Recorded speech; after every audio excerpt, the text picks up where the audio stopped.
Get your water and give you some wine. I should have had some wine. With exposure, execution, and consistency, there is nothing you can't do. Just keep planting. So now let's move into our soul food section.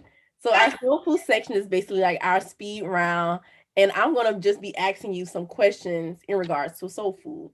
So I'm from a very small town called King Street, South Carolina. It's very country, and I love soul food. So the first thing that I want to ask you is, what is your favorite soul food dish? Seafood macaroni and cheese. Ooh, okay. Seafood macaroni and cheese. That is very interesting. It's very specific.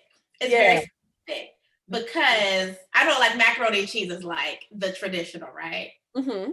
But I love seafood. Like growing up in a Caribbean household, we eat a lot of seafood. Mm-hmm. And my husband made a seafood macaroni and cheese. If I ain't had that, I would have said macaroni and cheese, no cap. Like it would have been like period. Okay? But when he made this seafood macaroni and cheese, I was like, oh yeah, man, you living in the kitchen now. Like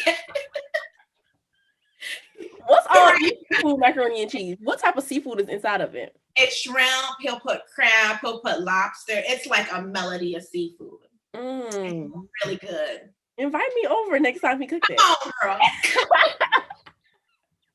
I need to experience that. Okay, so the next question is the itis. So once you eat some real good food, maybe like that seafood macaroni and cheese, you get tired, you want to lay down on a chair. Tell my community something that you are tired of seeing in regards to either money or business.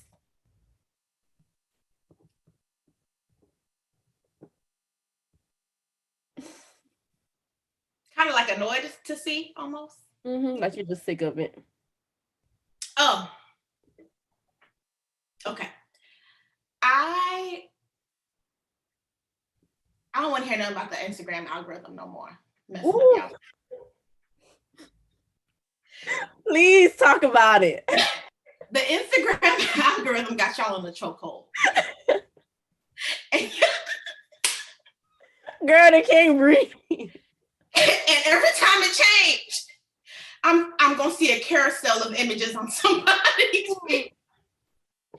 I just think y'all just need to let that go. And what I mean by letting that go is that this, like, Instagram is a great tool, but they are also a business, and you have to understand, like, you got to change your mindset. You got to change your mindset. Like, I am in a business-to-business relationship with Instagram.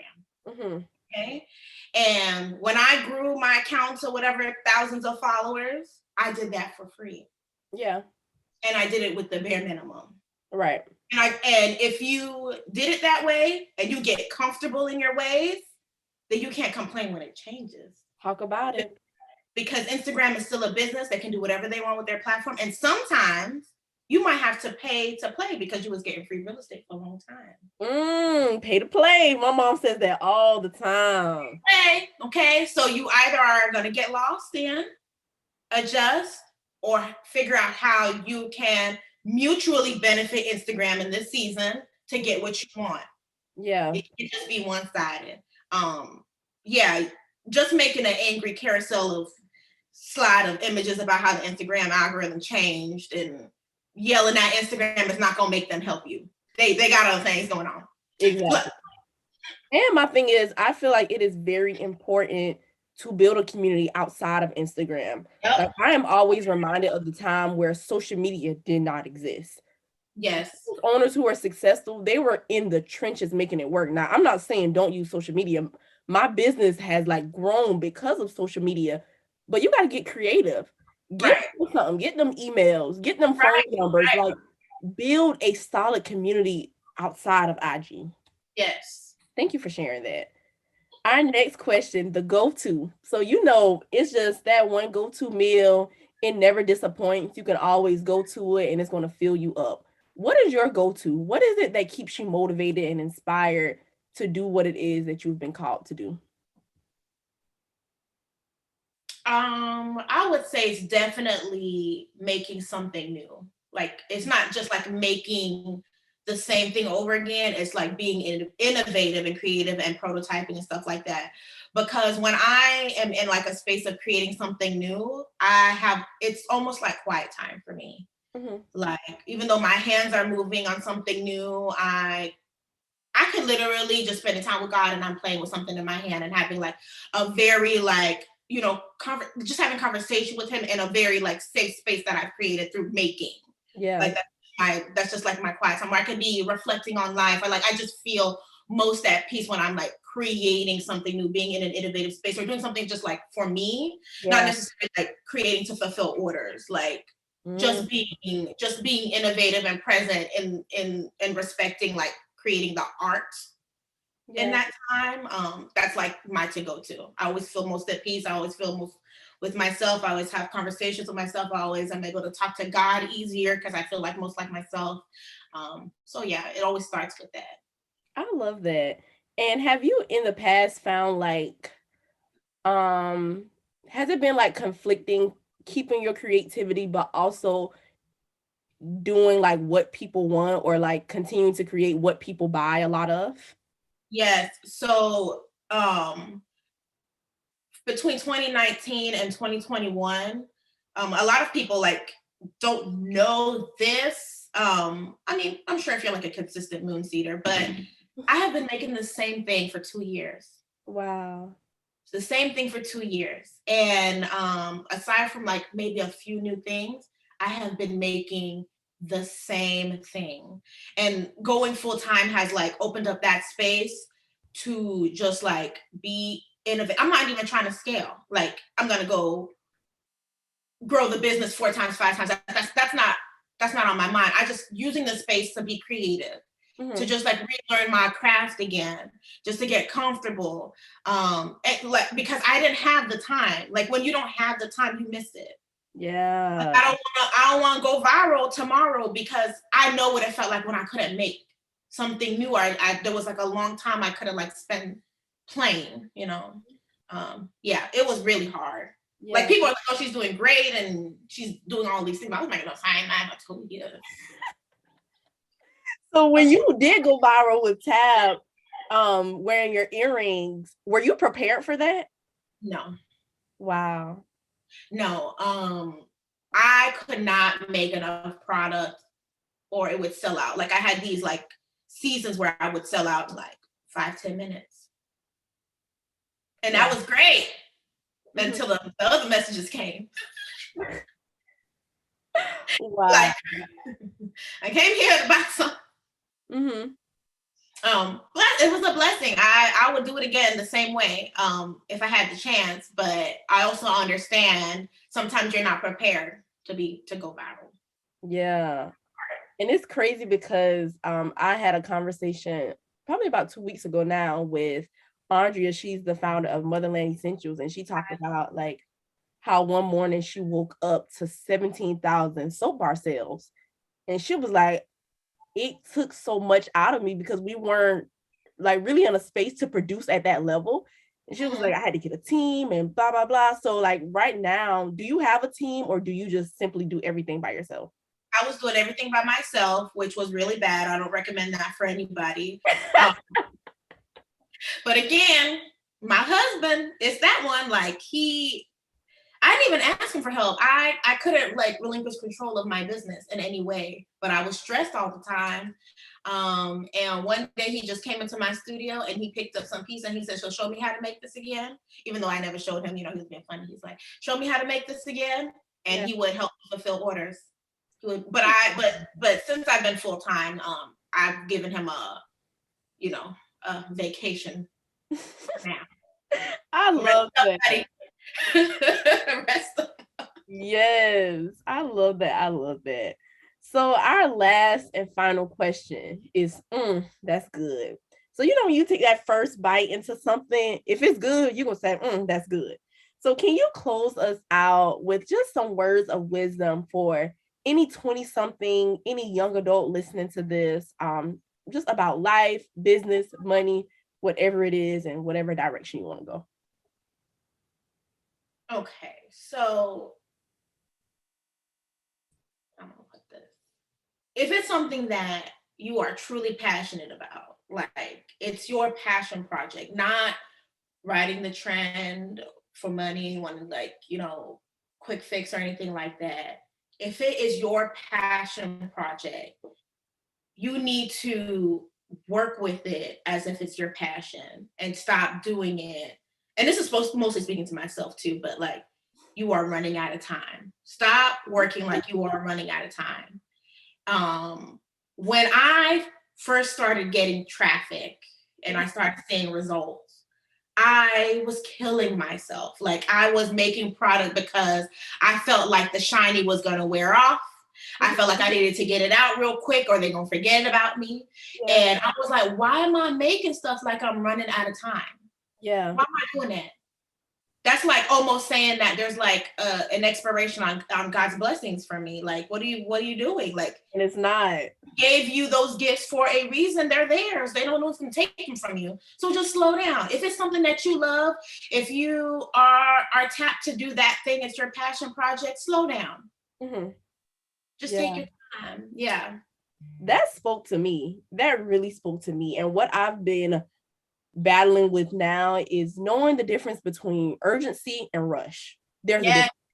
Like, yes, it is important to move with a sense of urgency. You don't have all day, especially when God gives you something, but you don't have to rush and do it, because I feel like when you rush and do things, you miss the entire like process, the learning lesson. Something that you said earlier was, if you don't get it, you're going to continue those same lessons until you learn. Yeah. So that really spoke to me. It's like making soul food. You ain't going to rush it, right? You ain't going to rush it. Okay. Oh, that reminded me. I forgot one of my questions. That's crazy. Now, we're going to close. Okay, y'all. That was the closeout question, but we got to go back to this because I forgot. And I can't end the podcast without asking this question. Give me a crock pot story. So I feel like we live in a very microwavable age where we want things so fast. Can you tell me a time where you had to, let it slow cook? Okay. A lot of things, but specifically I want to rebrand, right? Like I want to launch this rebrand with the lookbook and a campaign and all these things. And I want the images to look a certain type of way. I want my launches to look a certain type of way. I want to work with these kind of photographers, these makeup artists, like these things, but I wanted it to happen yesterday. I wanted that stuff to happen yesterday. And there's a tug on my heart that's like, Cathy, you want it to happen yesterday. But every time I plan, I'm like, you can't, you're going to have to wait. Yeah. You're going to have to wait. You're just going to have to budget. You're going to have to get capital for it. You're going to have to respect other people's time, other creatives' time, their turnarounds. You can't rush other people because you want it done a certain type of way. And you can't go do a rebound job or a quick fix job, knowing you're going to have to fix it again in the future. You will regret it every time. You will regret it. Just wait. Do it one time. There's other things that you can't wait on. But if it's something like this, my audience doesn't know I'm doing a rebrand. Like, they don't know anything about that. You only know that. Mm-hmm. So why are you rushing that? Like, just take your time. And when it's ready to launch and when you have all the pieces in place, you can do that when you need to do that. Yeah. And I'm impatient. Yeah, girl, you talking to the impatient queen. Listen, like a couple of months ago, not even months, I started the process in November of 2019 to create my handmade planners. But initially they weren't supposed to be handmade, but just because of finances, I'm like, you know what? I'm gonna do this handmade, right? Procrastinated on this idea since 2020 because of fear, doubt, all this kind of crazy stuff. So fast forward, I'm making these handmade planners and I'm like, oh my God, this is for the birds. Like, I am not patient at all. I do not like this at all. But one thing that stood out to me and it kind of brought me back to my story was taking your time. Like, I realized when doing that, like, I produce quality. And so many people that have purchased my planner, they have came back and said, like, wow, I'm amazed. This quality is just top tier. This is not something that you're going to get out of Walmart. So it matters. You do not want the discounted version. You do not want to rush the process because people can tell. Yeah. Tell. And you want to do something too and plan to upkeep it. Like if I knew I wasn't ready and then I did a little piece of it knowing I didn't, have all the things in place, or maybe not have the budget to do it. What if I launched and then I couldn't maintain that? What I'm gonna do, go back to camera phones? Like that's not a bad thing, but like you want to make sure that you prepare for the longevity of things. So yeah, sustainability. Yeah. Thank you so much. Thank you so much. This whole conversation was soul food for me. Yes.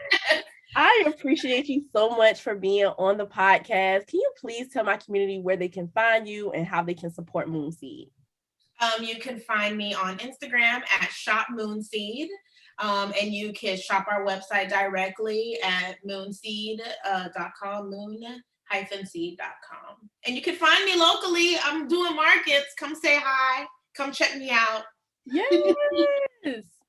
Alrighty, y'all. Thank you so much for tuning back into another episode on the Responsible Homegirl podcast.